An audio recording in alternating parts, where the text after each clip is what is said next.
こんにちは。わびチャンネルナビゲーター森前です。今日は皆様とここ長野県小布施町にあります日本はもちろんのこと世界各国でも有名な盆栽作家鈴木伸二さんのアトリエ兼盆栽園に伺っております。伸二さんが織りなすまさに伸二ワールドと言われる盆栽の世界を今日はご紹介したいと思います。この鈴木伸二さんのアトリエといえる盆栽園、まさに盆栽作家としての彼の美意識が集約されています。玄関からきれいに飾られた盆栽たち、そのバランス、魔調子、彼のその性格がそのままにじみ出ているようです。決して威張ることなく一つ一つの木の存在を確かめるようにそれぞれが配置されています。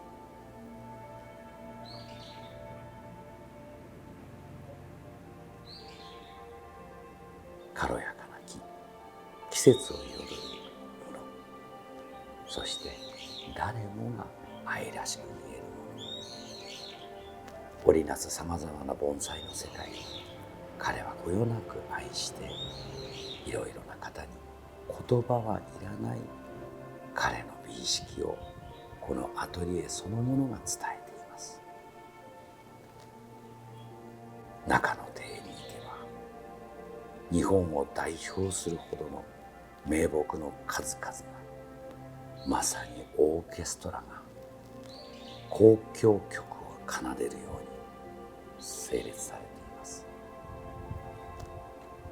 彼はこの地ですでにもう30余年、ここに至るまでの自分の盆栽作品を大切に守り続けました。外へ出ていく木、また新たに彼のもとへ来る木、その中でも彼がこれは自分のそばにと思う木たちが今ここに集まっています。まさにここは鈴木伸二の世界が繰り広げられているのです。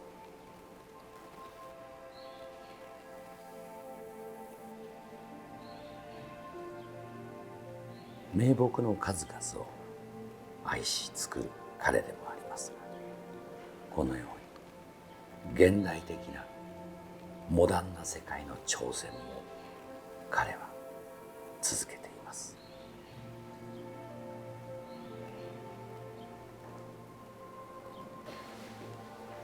応接の室内にはまさに愛玩といえるほどの名品小鉢や小渡りの鉢、その中にしつらえられている飾りの世界、どれ一つどこ一つをとっても鈴木伸二がそこにいる世界がここには完成しているのです。一度訪れてみればその世界に圧倒されますが、誰もが感動する場面です。さて、それではこの立派な盆栽、立派な庭、ここのオーナーであり盆栽作家鈴木伸二さんをご紹介させていただきます。おはようございます。おはようございます。今日は朝からすみません。どうも。こちらこそありがとうございます。相変わらずものすごい名木群ですね。いえ、全部で何本ぐらいあるんですか？全部で培養場まで見ますと2000本ぐらいです。はあ、それお弟子さんと何人ぐらいで？全部で8人でやってます。今は海外のお弟子さんっていうのは何人ぐらいいらっしゃる？海外が今4人です。はあ、はい。なるほどね。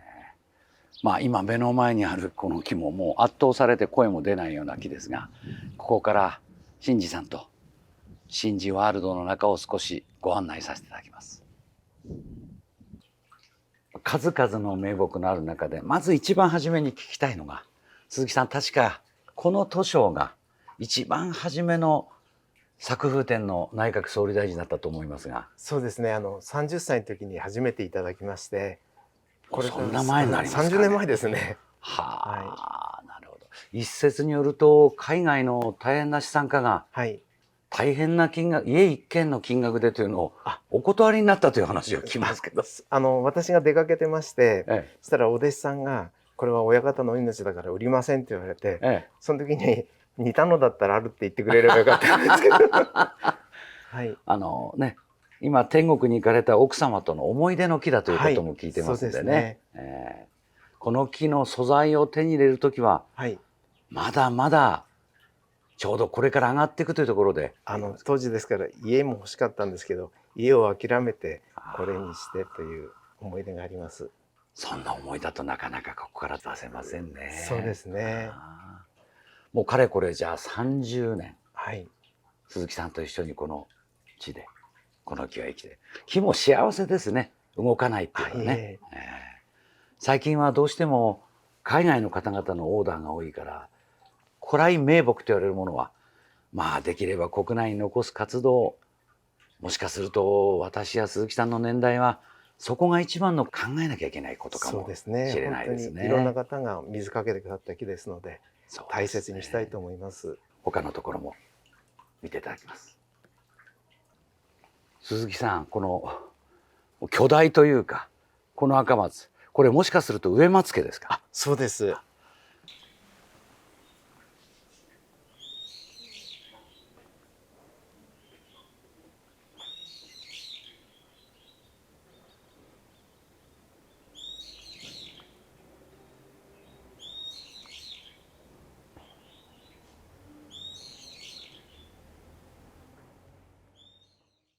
40年くらい前、作風展にも確かこれ特別出品でしたよね。出てますね。何回でしたっけ？第3回だと思います。3回ですか。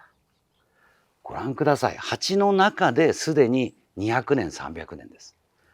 しかし大きいですね。そうですね。なんかすごく歴史もありますから勇気いただけますね。そうですね。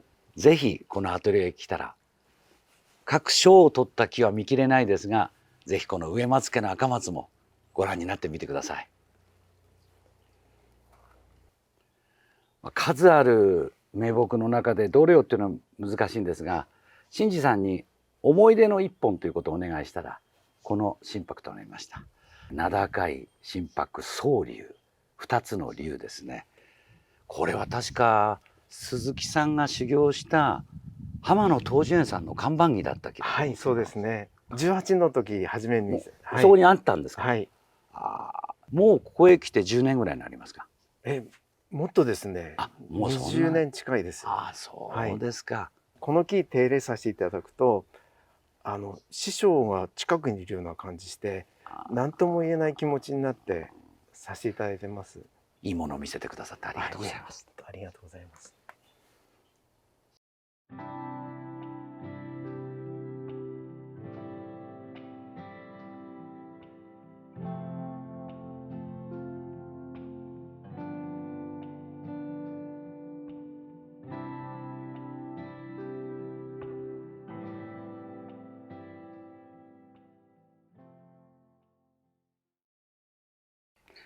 機能的に作られた長年の経験のうちなんかも参考にしなきゃならないほどの手入れのアトリエです。今いる4人いらっしゃるんですか、外国の。はい、そうです。そのうちのお二人で、サラさんとテオさん。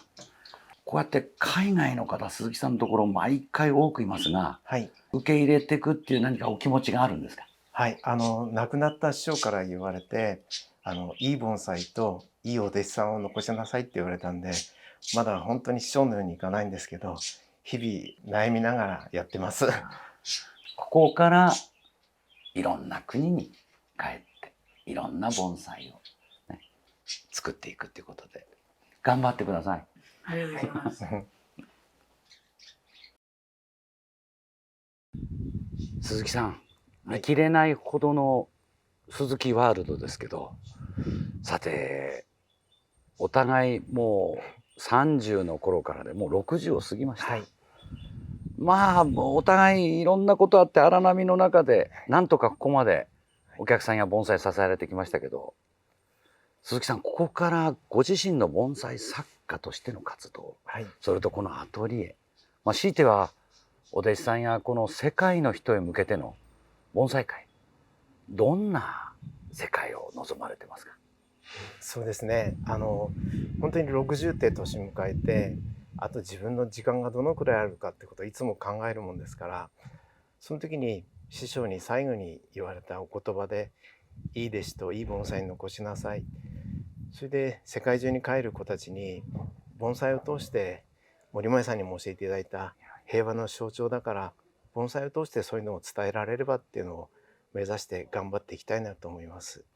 まあ息子さんももう立派に内閣総理大臣を取って後継ぎもできてる。まあ私からすれば還暦を迎えた鈴木さん、見事に作り上げられた盆栽園、お弟子さん、家族、そういうのを考えればもう一回鈴木真治で次の幕を開けることをやってみてくれるといいなって思いますけどね。本当にまたいろんなことありますんで、一からのスタートの気持ちで自分を見直してる今時期です。はい、見習わなきゃいけないですね。今日はどうも長い間ありがとうございました。すいません。